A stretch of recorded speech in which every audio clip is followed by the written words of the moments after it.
Hello everyone, hope you're hearing us all fine. I'm Sue Hines from Inspiring Women, and I'd like to really welcome you today so that you can join us in hearing from David Solomon from Quiddity. He's going to be telling us all about getting passionate, the best business strategy.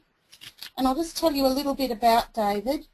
David works really well with women, and that's going to sound a little bit strange. But having met David and spoken with David, having cups of coffee and chats with David, I can let you know that David actually can really see things from a woman's point of view. And sometimes as women, we need to sometimes also reset how we see things. So he's not your typical bloke, and I can guarantee you're going to have a lot of fun through this presentation. And we're going to be going through a lot of things together. So I hope you've got your glass of wine ready, because I certainly have. I will make it ting. See, that's the proof. And if you hear me slurping away, I will have forgotten to put myself on mute, so David can probably rant at me if I make too many slurping noises. So please, David, feel free to give me a rap over the knuckles. And David's going to be giving you all a very good shout out very shortly to see where you're all from. So please give David a big warm welcome. Thank you, David. Take it away. Thank you, Sue. I really appreciate the very warm introduction. And yes, I'll let you know if I can hear you slurping your wine. Welcome, everybody. Thank you so much for joining us. Absolutely delighted that you're here tonight, because we're going to be talking about something that I'm very passionate about myself, and that is getting passion into your business.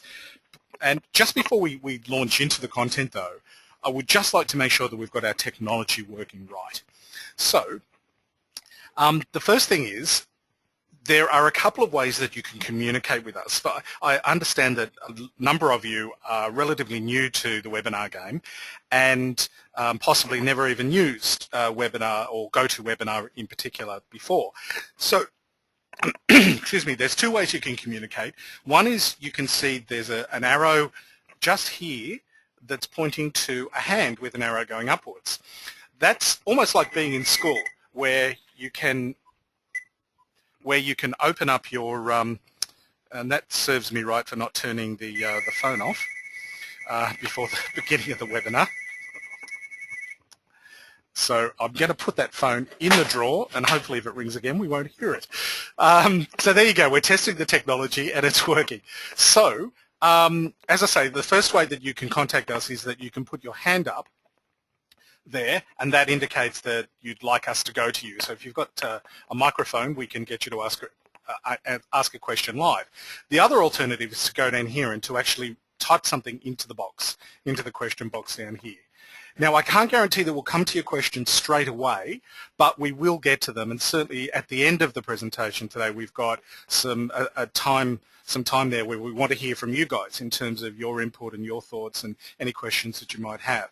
So just to make sure that we've got the technology working, can I ask all of you to just put your hands up now?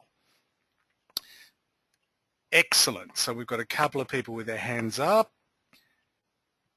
Everybody else? Yep, great. We've got hands. We've got a few hands going up, so that's terrific. Now, the next question I'm going to ask you, just again to check the technology, is if I could ask you to write in the box, in the question box, which suburb are you from? I know most of you are from Sydney or the southern outskirts of Sydney, down around Kiama and so on, or possibly the northern beaches. So, we've got... and of course we've got a couple of Queensland people as well. Well done. We've got Forestville, Terry Hills, excellent. Northern Beaches, great. So fantastic. Thanks, guys. The technology works. You guys know how to work it. We're sweet to move on. Thank you. Okay, so what I'm going to ask you to do today is to give yourself the gift of focus. If there are any distractions that are there, they're going to get in the way of your learning and your focus. So turn off anything that buzzes, vibrates or flashes, and if you can, even turn off the children. If you get into the right state, then you'll get so much more from this. And if you knew that in the next 45 to 50 minutes that your life was going to change, how would you sit, or how would you stand? How would you respond? What would your level of attention be? So focus on those things if you would. Sorry guys, I'm just having to turn... Okay, that's not going to happen again. Now, let's move on to... say that's karma getting at you. Oh, it's crazy. It's crazy, Sue. I turned my mobile on silent, but for some reason I didn't turn my office phone onto silent. Well, that's karma. Thank you. Thank you so much. So, when did you first get bitten by the entrepreneurial bug? When did you first go into business? Can you remember the very first time? And sometimes it's just a decision that was made in the spur of the moment. Sometimes it's a decision that was made because somebody said, oh, you ought to go into business. And sometimes the reasons we even forget. It just happened. It just evolved. But now we can sometimes get very frustrated. We can sometimes develop fears because running a business can be exhausting and very, very challenging. We can lose our passion for the industry that we're in, or even end up not doing what we feel that what we're supposed to do, but we don't actually know what that is. At times like this, our lives sometimes maybe lack meaning or a sense of purpose, and we can ask ourselves questions like, well, is this all there is? We may also incorrectly conclude that we're flawed or we're broken. What if I can't change things? Now, everybody wants to have their ideal life, whatever that is, but generally it's going to be happy, to be fulfilled, to be energized, to be inspired, to feel worthwhile, and to have a sense of meaningful contribution. And to achieve this, we need some understanding and some clarity around what are our core drivers. We need some tools for effective decision making and ideally a roadmap for the journey. And typical business issues that keep entrepreneurs awake at night are things like cash flow and sales and staff issues, just for starters. But when you go a bit deeper, issues like, is it all worth it? Or what if I fail? Or what if I succeed? Most every business owner has some mixture of fears and frustrations about their business. And you might even be in the situation of working in a business that you hate to make money to buy things that you don't need to impress people that you don't like. That's a horrible situation, and I hope that's none of you. But here's the really interesting thing. When you're inspired by what you do, work actually becomes easy. In fact, when you're truly inspired, your work gives you energy. So what's the secret to being inspired by what you do? Well, I believe it's very personal. I believe it's about designing and building a higher purpose business, and that's some of what we're going to be talking about. So tonight, we're going to demonstrate how you can bring whatever your passion is into your business.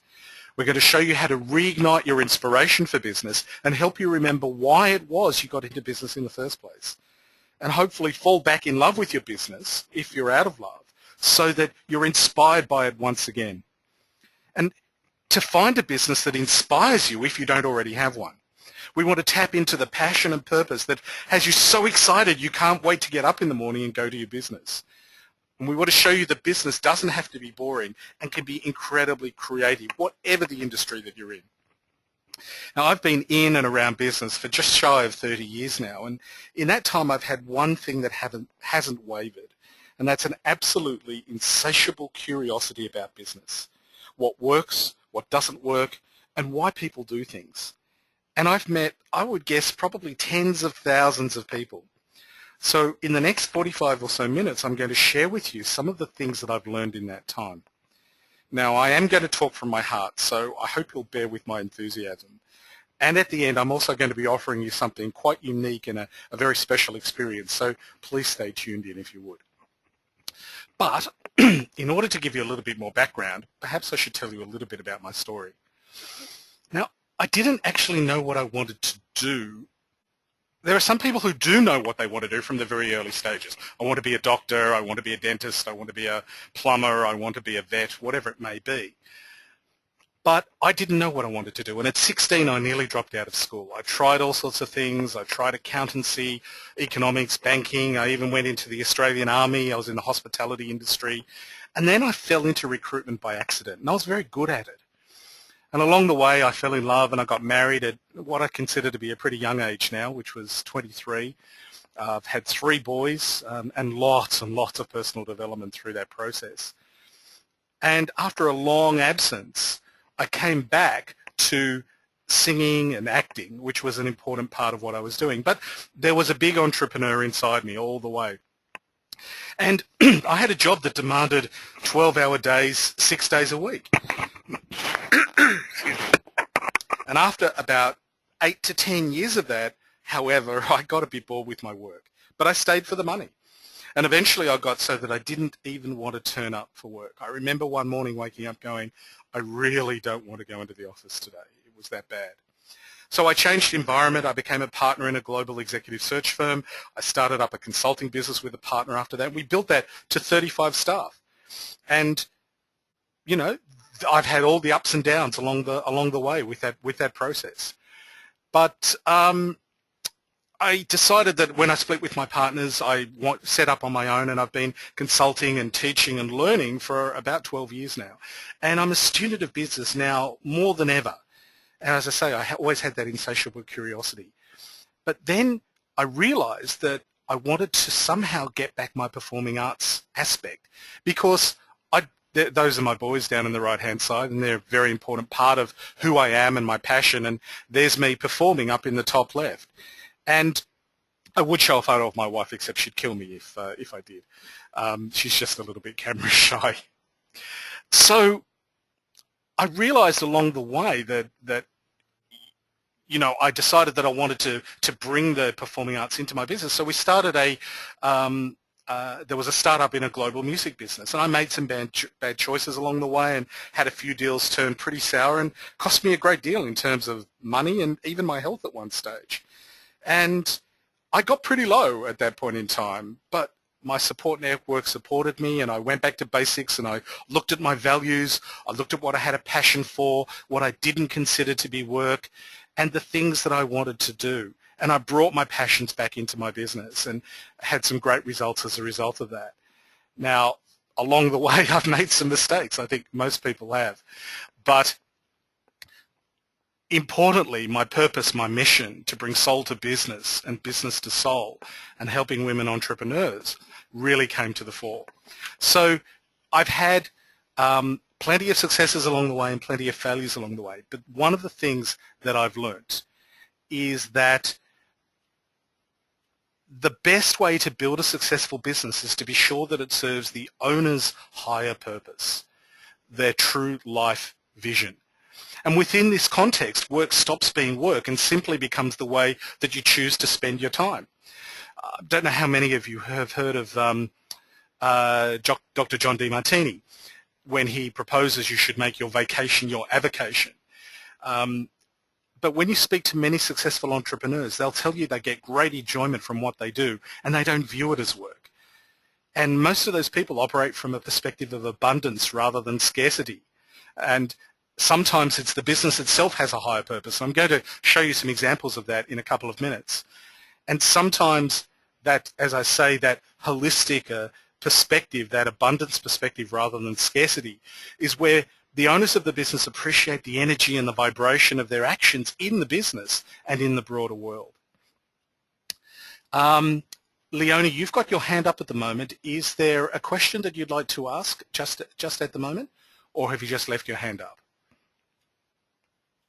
I'm just going to unmute you. Leonie, do you have a question? No, just left it up, no problems. So I'll mute you again and your hand's back down. Cool. Okay, so let's move on. This is one of my favorite quotes. I actually quote Richard Branson a few times during the course of this, but I'm going to give you 3 very quick quotes now. And this one, never has there been a more exciting time for all of us to explore the next great frontier where the boundaries between work and purpose are merging, and we're doing good really is good for business. And that's really what I think I was hinting at when I was talking about where the owners of the business, of a high purpose business, don't consider it to be work. And I love this one by Da Vinci. I mean, an absolute genius, where he said, make your work to be in keeping with your purpose. And then Laura Cardone, who wrote a book called Motivation at Work, she talks about tapping into the unrealized potential that exists in all of us. But to do that, we must think of meaningful work as an essential ingredient of a fulfilling life. And then, when we move past success to significance, we realize our purpose is found in serving others. And that's when we can connect to something that goes far beyond the bottom line. To me, that's the epitome of a higher purpose business, a business that goes beyond the bottom line. It doesn't mean to say that the bottom line is not there, and again, I'm going to come back and talk about that. But what it does mean is that the business itself goes beyond the bottom line. So let's have a little look at this diagram. This is a really interesting one. On the vertical axis, we've got values, and that stands for the values of your organization or the organization you're working for if you're currently working for someone else. Across the horizontal, we've got ideals, and these are your personal ideals, your life ideals, how you want your life to be.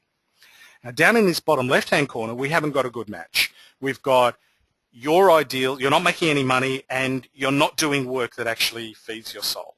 You're doing stuff that drains you rather than feeds you. Not a good place to be. We want to get out of there as quickly as possible.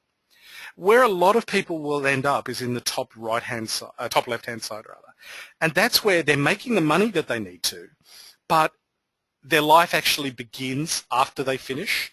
So at 5:30 or 6 or 7 or whatever time it is that they finish, that's when their life begins. And often this is called a JOB. So people will do what they need to do in order to pay the bills, but they're really not finding their life or their work particularly fulfilling. Where often people, and particularly business owners in startup businesses will end up, and particularly people who have a leaning towards service or contribution or some other higher purpose, they'll end up down in the bottom right-hand corner. I mean, they're doing there the work that feeds their soul. They're doing work that inspires them, that they're motivated to do. Invariably, it's helping people. The problem is they're not able to make any money because the business model that they've got can't be monetized, or the business model just isn't working for them. And again, I'll give you a couple of clues in a slide's time.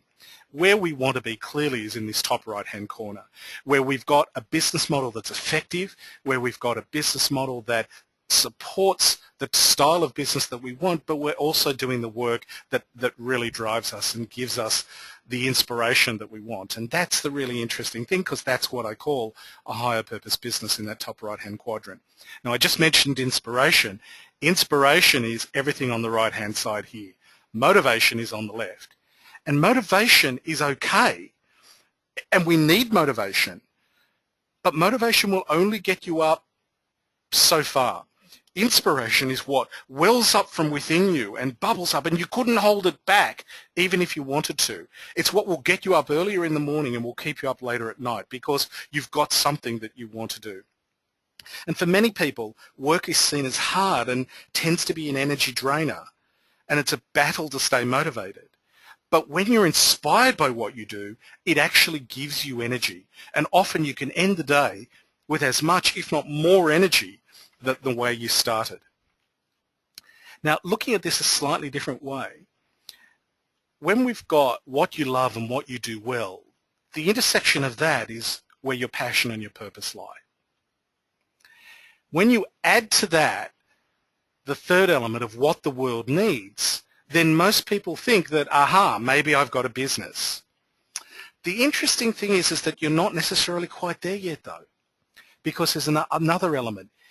If the world needs it, but they're not prepared to pay for it, all you've got, in fact, is a charity. And that's when we add the fourth element, which is what will the world pay for? Because when you look at that, you've got a business or you've got a career, depending on which path you take. And the intersection of all of those is where your bliss lies. So when we're building a higher purpose business, when we're building a business of any sort, in fact, what we want to do is to uncover where our passion and our purpose lies, uncover the intersection of that with what the world needs, and then overlay that with what will the world pay for, because then you've got a sustainable business model. Again, Mr. Branson, I love this quote. I don't think of work as work and play as play. It's just all living. And there's these two ladies, Stacey Hall and Jan Brognier. They wrote a book called Attracting Perfect Customers, and I think this quote is very, very apt. Each of us in the business we've joined or created exists for a specific purpose or mission. Our businesses are developed as a result of our experiences and needs and are simply tools for fulfilling our missions. Wow. So how important is it for us to know what our mission is? Now, what about vice versa? If you're driven to profit at any cost, what's the situation there? Well, perhaps that's also got a higher purpose, because if you define your commercial success and profit as being driven by the amount of value that you deliver, isn't that also a higher purpose?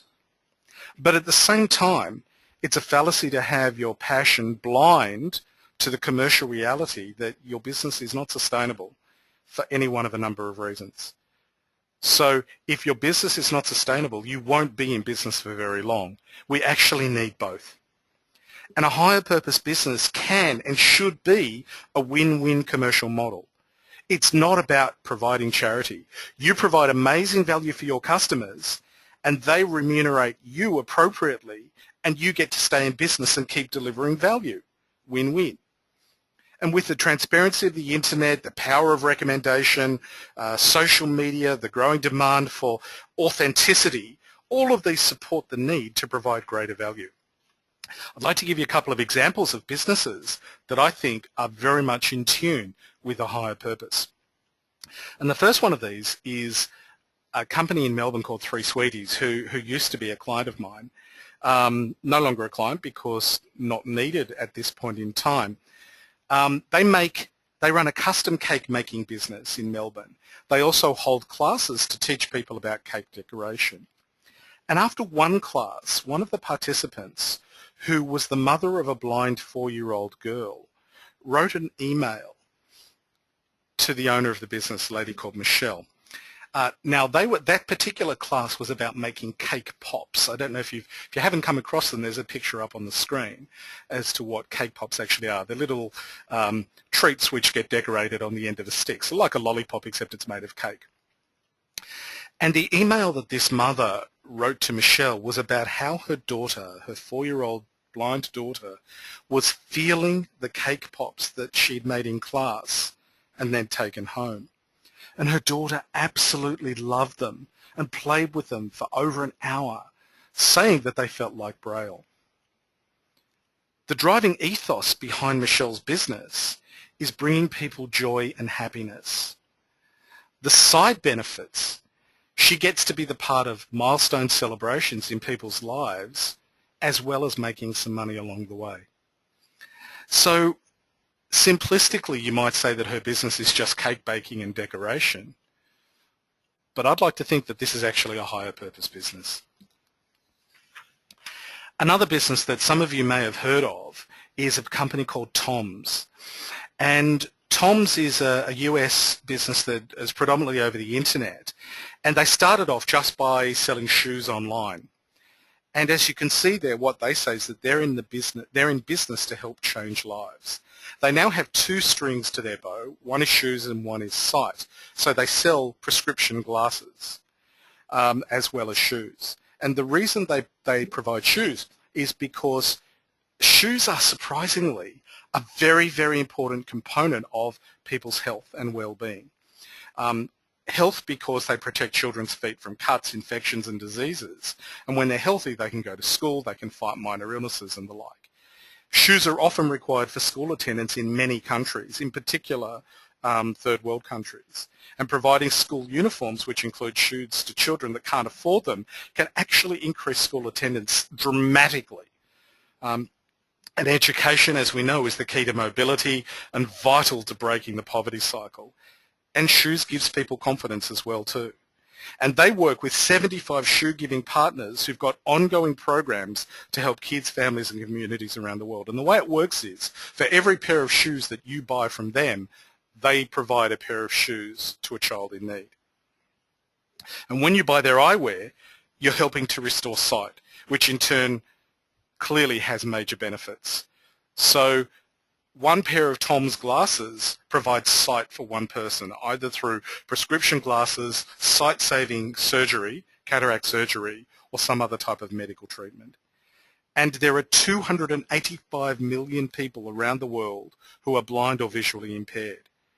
But 80% of those cases can be corrected or prevented with appropriate eye care. I mean, we know from our own history with the late Professor Fred Hollows and the fantastic work that he did, how sight can be restored for a tiny, tiny amount of money.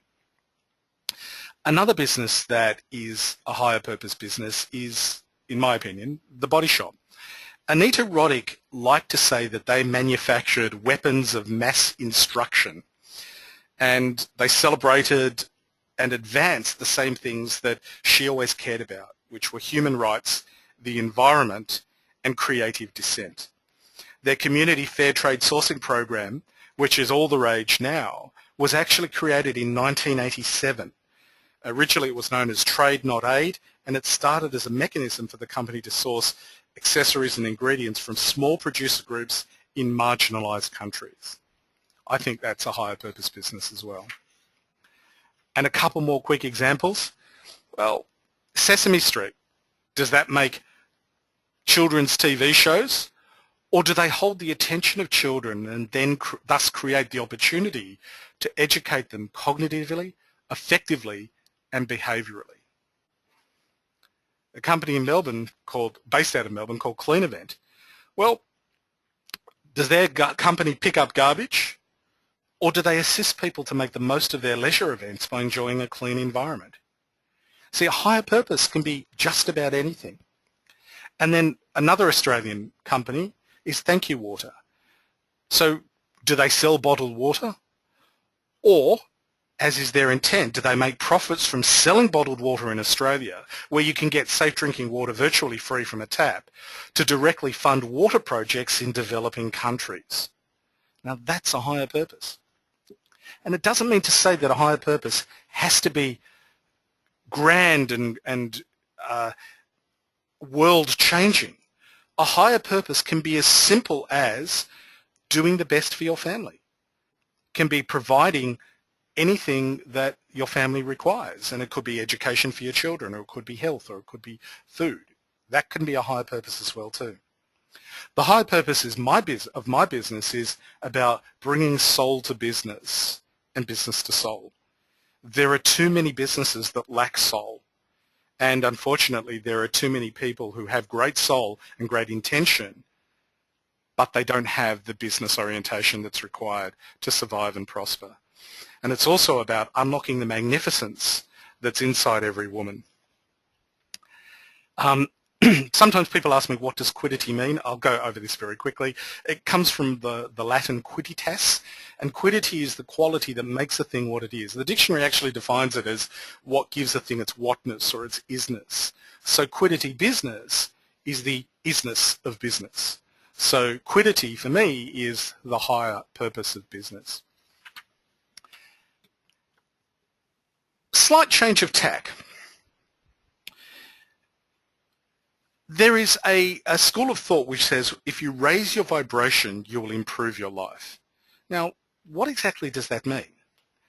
Well, does it mean that we're going to sit around, meditate, sing Kumbaya? Actually, no, it doesn't. But there's a guy called Dr. David Hawkins who did 20 years of clinical research to actually measure scientifically calibrations of energy. Everything is essentially made up of energy. If we look at quantum physics and all of the theory behind that, we know that everything is made up of energy, and everything therefore has a certain vibrational frequency. And he came up with what he called a scale of consciousness that ranges from 20 at the bottom end, which is shame, to 1,000 at the top end, which is enlightenment. And without going into too much of his theory, but basically he said that everybody has a base vibration, and your experience in life helps you to change and evolve that vibration. And if you increase your vibration by even a few points, this can have a major impact on things like your physical well-being, your confidence, and your energy level. So my question is, how is this relevant to business? Well, it's my observation, and my experience as well, that a higher purpose business has a higher vibrational level and therefore is able to achieve much more with far less effort. There are plenty of studies that tell you that you need to manage your energy as much as you manage your time, your staff, and your money. So for me, a focus on energy, I think, is also very, very critical. There's a difference between men and women, though, in terms of the way they manifest their energy in the business world. And one of the really wonderful things, inspiring things, in fact, that women have brought into the world of business has been a much more overt examination of purpose and meaning. They'll often start their businesses around their personal values, their families, their causes. In other words, their higher purpose. Also their desired lifestyles, their passions, and their natural gifts. But for most men, you can actually forget about higher purpose. It's results that count. Now, I'm generalizing, I know, but that's the nature of the competitive business game that men created and enjoy playing. The commercial model is very competitive, competing for customers, market share, share of wallet, and this means at some level that it's win-lose. Someone else, a competitor, must lose in order for us to win. A successful business must deliver some level of financial return on investment. And whether this aligns with the business owner's personal values and higher purpose in the male model is not that important. Their argument goes, well, how can you fulfill a higher purpose when the business isn't making money? Now, most conversations around the male-female difference assume that the two are mutually exclusive. Now, I don't believe that at all. I believe that pursuit of the dollar in isolation is soulless, and as I said before, we've seen the demand by consumers for authenticity and a social conscience. And of course, a business that doesn't have a sound strategic model driving it, that doesn't make some return, won't be around very long. Remember the grid that we had? Either you don't want to be in the bottom right-hand corner, and you don't want to be in the top left-hand corner either. Like most things, though, it's balance that's important. And most people assume that the two are mutually exclusive, but they're not. Now, the symbol on your screen you probably recognize as the yin-yang. And the essence of yin-yang is balance. And the principle behind it is that within everything, there is a symbiotic or symmetry of opposites. So you can't have black without white. You can't have up without down, hot without cold, male without female. So it's not actually, yin-yang is not opposing forces, but actually complementary forces that interact to form a greater whole. And what we tend to see, again, I'm going to generalize, but what we tend to see is that women have their yin on the outside, which is the feminine, and their yang on the inside. Men, on the other hand, have their yang on the outside, but their yin on the inside. Now, as I said, we've got this whole issue of having a higher purpose. Does it exclude commercial outcomes? Well, no, it should be a win-win model. But here's the really interesting thing too. If you choose to, you can use your profits in some other charitable way based on your personal values and your purpose. So you move from a win-win to a win-win-win. So really, it's up to you where you go. So are there any questions at this stage? I realize I've been talking non-stop for about 20 minutes or so. Is there anybody that has any questions or anything that they'd like to ask right now? Just either type it into the box or put your hand up. Looks like we're all okay. We have no hands. Glenn, you've got your hand up. Is that? It's been up for a while. My apologies, I didn't see that before. Okay. Right, we've got no questions, so let's move on. One of my my favourite people in the performing arts is it just? Okay, just there's one question which has come in. There will be a recording and slides afterwards, so yes. Even if you've missed the beginning, you'll be able to get access to that. And in fact, we'll send out an email with the link to that either later tonight or tomorrow. So Mr. Shakespeare said, "All the world is a stage, and all the men and women merely players." So I'm thinking that if that's the case, every business operates on a business stage. And around the business stage, there are four key things. First of all, there's the script. Well, in fact, I'll give you all four of them: the script, the cast, the audience, and the production team. And I just want to take a quick aside before I explain what these are. Are you starting perhaps already to see how I've brought my passion and my purpose and my interests, which are the performing arts, into the work that I do? I hope you are. So around the business stage, you've got those four key things. The script is the reason the business exists. It's the business plan, it's the strategy, it's why you started the business in the first place, it's your exit strategy as well too. You can't have a production without a script. Otherwise the actors, the performers, have nothing to deliver. Likewise, you can't have a business without actually a reason for the business existing. The quality of that script is very important though. The second element is the cast, and the cast are the people who go on the business stage every day and deliver the performance. The audience is your marketplace, and everyone is in your marketplace, i.e. your customers, your competitors, your collaborators, and all of the potential customers, competitors, and collaborators are in there as well too. And the production team, that's what allows the cast to go on stage every day. So these are your systems and your processes, so things like your finance, your telecommunications. If you make things, it's your production. If you sell physical things, it could be your distribution. But it's going to be all of those processes and for example, if you're in a service industry, it might be the way you actually provide those services, so your procedures are around those things. But it's about having the right balance between those four things.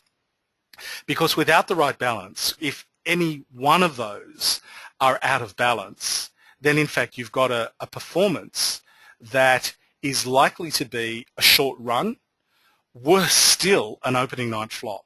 And what we want is that we want an ongoing blockbuster performance. And that's the intention of having the balance right of everything around the business stage.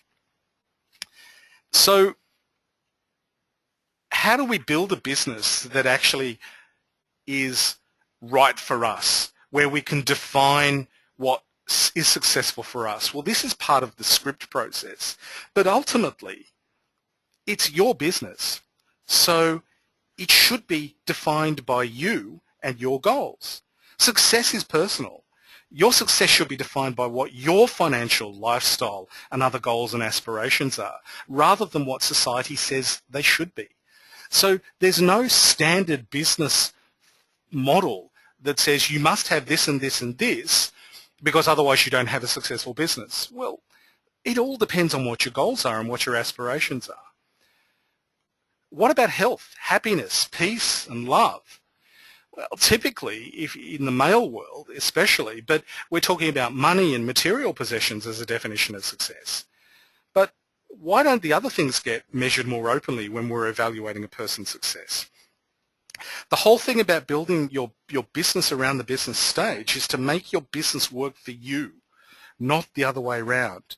To make your business successful so you've got time for your family, your passions, and for your success, and for yourself rather. And so success needs to be sustainable. It needs to be profitable. It needs to be financially, emotionally, spiritually rewarding for you. It also needs to be magic, because ultimately it's your business. And ideally you want your clients to love you and you want to be in a state of flow. And when you're working at your heart's desire, at the best you have to give, that will often be your greatest source of profitability. Think about your favorite music artist or author, or how perhaps some of the big brands that you love to spend money on, like maybe Apple or Disney or Virgin. Well, they don't peddle goods that they don't believe in or have a passion for. And when you combine great art or soul with a great business model, you generate great profitability. If an idea doesn't excite you so much that you can't wait to get out of bed in the morning to do it, then maybe it's best that you don't do it. If there's no passion, if there's no excitement, there's no heart, if it isn't fun, or if it doesn't get you excited, then it's likely it won't be sustainably successful. Will it be profitable financially? Perhaps. But what about emotionally or spiritually? Chances are at some point you'll say, why didn't I listen to my intuition? Do you remember I told you about being in the recruitment industry and I lost my passion for that? Well, it was financially rewarding, but it was absolutely killing me from the inside out. So is your business an extension of your heart and your soul? Does magic happen as a result? Do you love your business? Do your clients love what you do? And does everything just flow smoothly? Well, if you've got that, then fantastic. The benefits of building a business that revolves around you and what you want, you deserve to be congratulated. However, if you're not totally in tune with your business, everything you try to achieve will likely be a struggle. And if it's not happening for you right now, here's the big question. How can you get into your flow? Well, start by tuning in and asking yourself some questions. Interestingly, a higher purpose comes from your passion. So what are you passionate about? The reason I've got this here is that what you tend to find on the inside is what comes out on the outside. And what we need to do is to go inside. Sue, I know you've got something, we were talking before about this, and you had something that you felt was pertinent right now.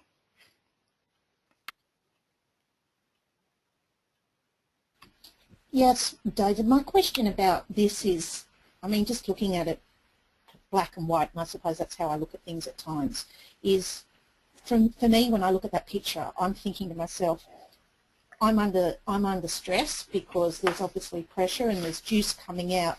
What necessarily comes out when you're stressed, I don't always believe is always really who you are. If for example, one of the many trainings I had to undergo as a counsellor was something called the Enneagram, and in that particular training we were shown supposedly who we were as a personality, but under stress we behave in a particular way. So I understand about being passionate, but sometimes when you're under stress, how do you know what your real passion actually still is? Oh, great question. Really great question. And what's interesting about that is that there are so many different modalities, as you'll see on this next slide, that you can uncover what those things are. Some people use numerology, some people use meditation, some use tarot, astrology, chakra, just simply praying. It really does depend, and it's going to be different for every single person. And I'm going to give you some strategies. I'm going to give everybody on the call some strategies in a couple of minutes.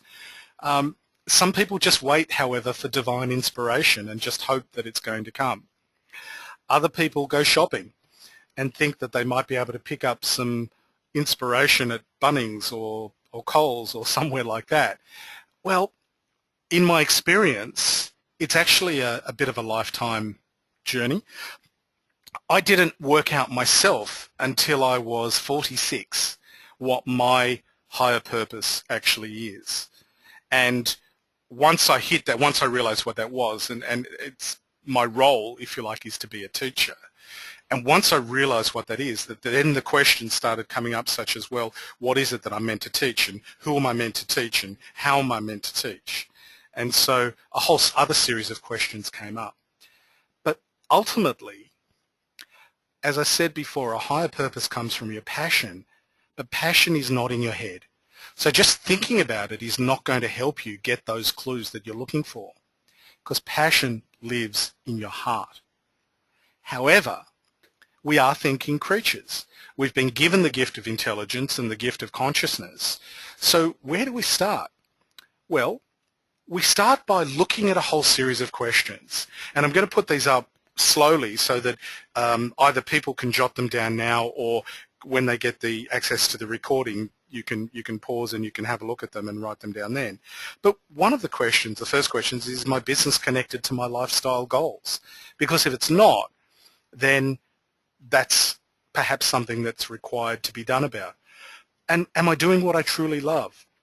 Or am I doing what I think I should be doing? Perhaps you were told as a young child, as I was, for example, my grandmother used to say to me, you should be a lawyer, you've got the gift of the gab. Well, at one stage I started studying law because I wanted to honour and respect what my grandmother had told me. I lasted 6 months. I absolutely hated it. I loved the concept of being a lawyer, of perhaps being the lawyer that you see on TV who gets to stand up in court and argue, but I hated the case law. So I was doing what I thought I should be doing, but it really wasn't what I was meant to do. But what would you do if money were no object? How would you really enjoy spending your life? This is a fascinating question. Would you keep doing what you're currently doing or not? But you can also look around you. Look at what you've already got in your own environment. Look at the things where you currently are spending money. Look at the magazines you read. Look at the DVDs and CDs in your collection. Look at your credit card statements. Are there any themes there? What are you naturally gravitating towards already? What are you already spending your time, your money, and your energy on without even realizing it?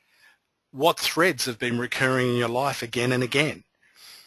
We have the wonderful ability to be able to go back and look at our lives in some detail. And hindsight is the clearest form of vision. So if we can track what those things are, then we can actually see some patterns happening. And we can look at what do we love to talk about, what do we learn about, what do we love to teach others about, what makes us smile, what do we lose time, where do we lose time, where we go, oh my gosh, that was never 3 hours. What makes you feel really great about yourself? What do people typically ask you for help in? If you had to teach something, what is it that you'd teach? And what would you regret not fully doing or being or having in your life? And what are your causes? What are the things that you connect with? So when you've looked at all of those things from a thinking point of view, that's when you need to check in with your heart and your physical body, not your head. And as best you can, notice whether things just light you up. Do you feel a sense of expansion in your body? Do you hear a voice in your head which is going, yeah? Because it's the body that's going to give us the biggest clues. It's the heart where the answers actually lie. Now, is this a quick process? Well, as I said, it can be for some people. For some people, it's really obvious. For me, it took 46 years. I hope it doesn't take you that long. Here's an example of a business, again, a former client of mine, a lady again by the name of Michelle, coincidentally, who runs a company called Service Officers International here in Sydney. And Michelle started with a passion and ended up with a business. And what had happened is that after 10 years, she had absolutely lost the focus. She was burnt out and she'd lost the passion for what she once had. She identified that she needed to revitalize her business to get her energy back into it, or else she needed to get out of that business. And SOI they're a boutique serviced office and a virtual office business. The solution that we came up with for Michelle was to reconnect with the reasons why she'd originally started the business. We set some goals and we created a vision which totally aligned to the company values, which incidentally was the very first time that had been done. We then built some systems and some processes to support the vision. Can you see how we built, that was the production team, we got the script right, we got the cast engaged because there was some vision, and we then took that to the marketplace. So we took that to the audience. And the end result for both Michelle and the business was new energy, new goals, confidence in expressing the company's values, and real conviction in the service and the product that they provide for their clients. And in essence, Michelle was able to successfully revitalize the business. And it's still operating and operating very, very well. I love this quote by Simon Sinek. You may know him. He's become all the rage on the various TED Talks. But his thinking is that people don't buy what you do. They actually buy why you do it. And this is more true now, I think, than ever before. And the why, of course, is about your higher purpose. Julie, I'll come back to your question in a minute. So I'm noticing that it's there, so just bear with me if you would. So here's your business model, and hopefully we've built a business model for you that actually works for you. But remember, of course, that we want to monetize that business model. That's really a very, very important element of that. And in order to help you with that, I have a special offer for you tonight that might help with that process. I'm running what's called a business stage blockbuster, and it's the lessons within it are how to have a blockbuster business performance every day. And that's not quite me on stage, but you can pretend if you like. It's being held, and we'll just move me to the side, on Tuesday, September the 10th in Sydney CBD in the York Conference Centre from 5:15 to 8:30. It's a workshop. It's a very unique workshop, and what we'll be doing there is demonstrating in detail the business stage business model. So what's the value in that for you? Well, one of the key benefits from this simple model that you've already seen tonight is that you'll get a new understanding of how your business works. This frees you up to work on the areas of business weakness that are holding you back. It also helps you play to your strengths and work in your sweet spot. So the workshop will also show you how you can bring whatever your passion is into your business. You'll be able to reignite your inspiration for business, remember why it was you got into business in the first place, and fall back in love with it if you've fallen out of love. You'll be so inspired that you can't wait to get up in the morning and go to it, your business that is. Hopefully you'll be inspired to go to the business stage blockbuster as well. You'll experience that business doesn't have to be boring and can be incredibly creative. And there'll be probably some parts of your business where you might need some support, and learning the business stage model will help you know what support's required, plus when and where you need it. Now, the way that I'll be presenting the workshop will allow you to remember exactly the business model at a glance. And so rather than having a business plan which nobody remembers or even opens, you'll have in your head a picture of a business that reminds you exactly of the various elements. The parts where you've got your genius, the parts that might be weaknesses that you need to upgrade, the ones where you need support, the type of person you'll need to employ to fill a gap so you don't just employ someone who's like you, and the cycle of business so you know where you're at. So we'll accelerate your learning about business, get you thinking about business in a completely new way, and along the way you'll be entertained. Hopefully you'll be inspired, feel passionate, reinvigorated about business again, your business. And as you can probably tell, you'll be seeing me in a way that you've never seen me before. So there'll be a bit of performance in there as well too. So that's where the entertainment comes into it. But the purpose of it is helping you to see and retain the information easily. Cool. Now, the ticket value is normally $125, but I have dropped that to $47 because I want as many people as possible to come and to experience the business stage blockbuster. I have a fast movers bonus for you, and there are two, but fast movers number one is that if you book by the 31st of August, there's a 2-for-1 ticket price. So basically you can share the price share the cost with a friend and come along. So that makes it very, very affordable. But I have a super fast movers bonus, and that's only for the people who are attending or listening to the recording of this webinar. The first 8 people to register will get a free 60-minute one-to-one laser coaching session with me. And that makes the total value of your $47 ticket $644. Now, in case you're wondering whether that 1-hour session is worthwhile and what the benefits could be, Joe Butler from the Corporate Butler had a session with me along these lines, and this is what I was able to help her do. And in particular, we helped her recognize how her higher purpose is going to help her achieve her goals personally and professionally. And we were able, in that 1 hour, to come up with a clear roadmap for her business, which was a definite aha for her. So the real value of a 60-minute consultation with me could be priceless. So where do you go to organise tickets? You go to the URL that's on your screen, businessstage.eventbrite.com.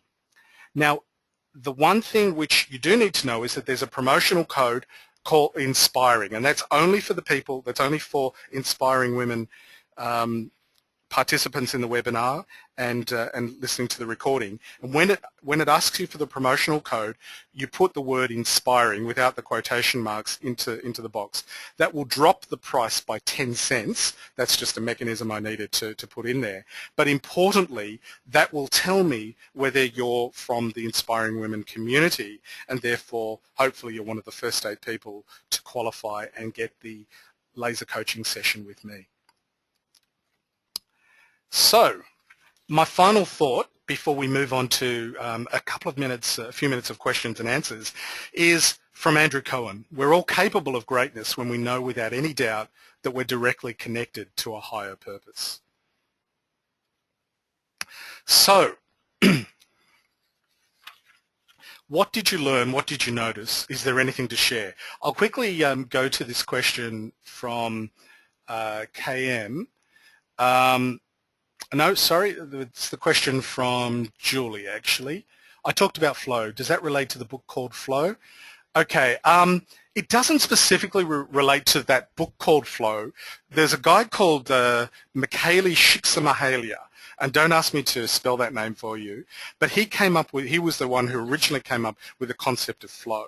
And what essentially he was saying is that when you get, it's also called the zone or the space or all sorts of things like that, but it's essentially where time loses perspective for you and you get lost in time and you don't notice the passage of time because you're so engrossed in what you do.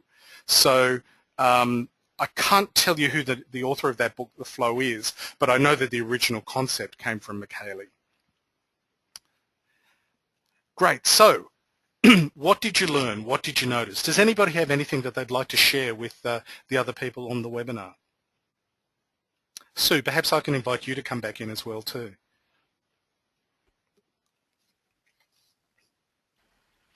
Hello everyone, I'm back and I've almost finished my large glass of wine.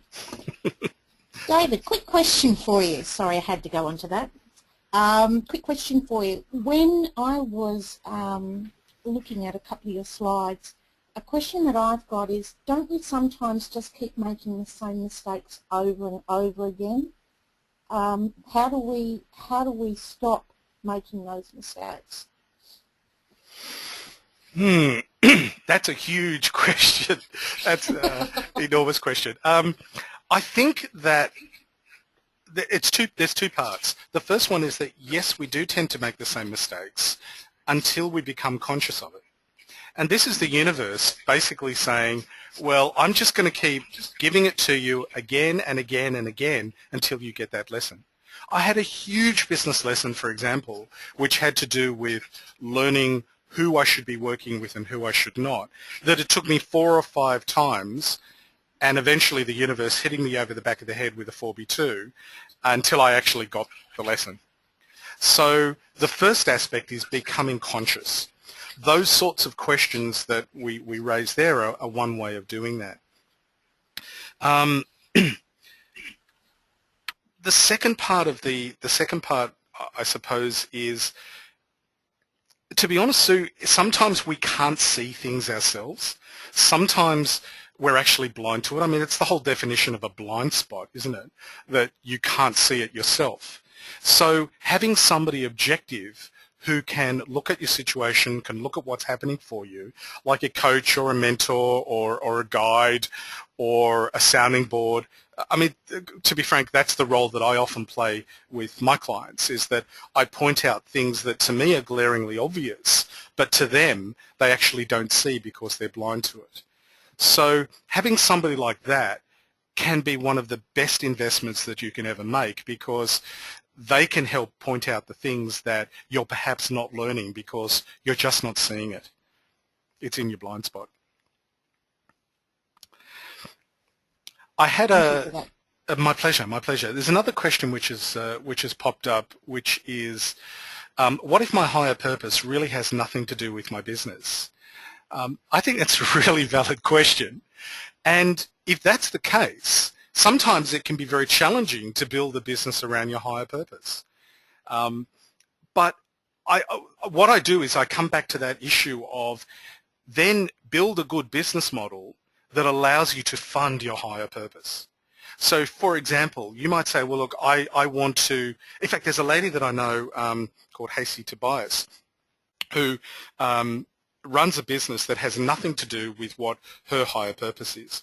Her higher purpose is to do with getting homeless women off the streets, giving them a place, a safe place where they can live if they're unfortunately, they find themselves in very dire circumstances, which can sometimes be absolutely no fault of their own. So her whole purpose for running her business is to make enough money to be able to fund a scenario where she can house those women. Now that's a perfect example of where her higher purpose has nothing to do with her business, but it gives her the inspiration to do her business every day because she has got something that she wants to do with the money that she earns. Do we have any more questions or comments? Because we've hit the hour, and I'm happy to go on for a couple more minutes or for a little bit longer if there are any more questions that people have or anything that anybody would like to share in terms of their own higher purpose and how that's impacted their business. Well, while everyone's thinking about whether if they want to write a question or not, I might just quickly mention a few things, if that's okay, David? Please, go for it. Okay. For those of you that might have been following me today on Facebook or this afternoon, you might have seen via Twitter or Facebook that I've put a call out. We have a really urgent circumstance for Radio Northern Beaches here on the Northern Beaches where they desperately need a gyp rocker for a very, very small job. But if they don't get this gyp rocking done basically this week, they could be homeless. This is how bad it is. It's a bit of a story behind this. But if anyone knows a gyp rocker who can do a small job this week, could you please contact me? I don't care which social media stream you use or whether you email me at sue@inspiringwomen.org.au or text me so that I can pass your details on, or whoever's details on, that would be great. But for those of you that were following me, you might have noticed I was interviewed this afternoon by Radio Northern Beaches and found out about their a rather large concern that they have at the moment. So if anyone knows, here's a local business. I'm looking for a local gyp rocker, so if someone could put that message out, that would be fabulous. I'm sure between all of us we know at least half a dozen gyp rockers, so if you could get that out, that would be wonderful. Okay, David, has anybody asked any questions or are we wrapping up?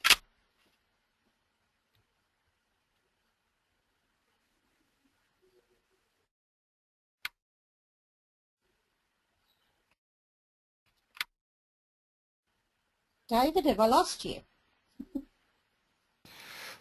My apologies. I muted myself so I wasn't breathing into the mic. I forgot to unmute. Can you hear me now, Sue? Sue, can you hear me? Yes, I can. Okay, great. Thank you. I was just saying before I muted myself very foolishly that I just wanted to thank everybody for coming along and listening, and to thank you for the opportunity to speak to your community and share some of my thoughts about higher purpose businesses. Okay, and thank you very much, David, for sharing your knowledge with us. Ladies and gentlemen, because I know we've got a couple of blokes on this webinar, I'd like to thank you all so much for coming along and listening tonight. And if you'd like to be interested in hearing more webinars from Inspiring Women, please let me know. That would be fabulous. And thank you again very much, David, and everyone keep an eye out for the emails coming from David's email address about this webinar, and so that you get the notes and the recording from it. Thank you very much again, David. Thanks, Sue. Good night, everybody.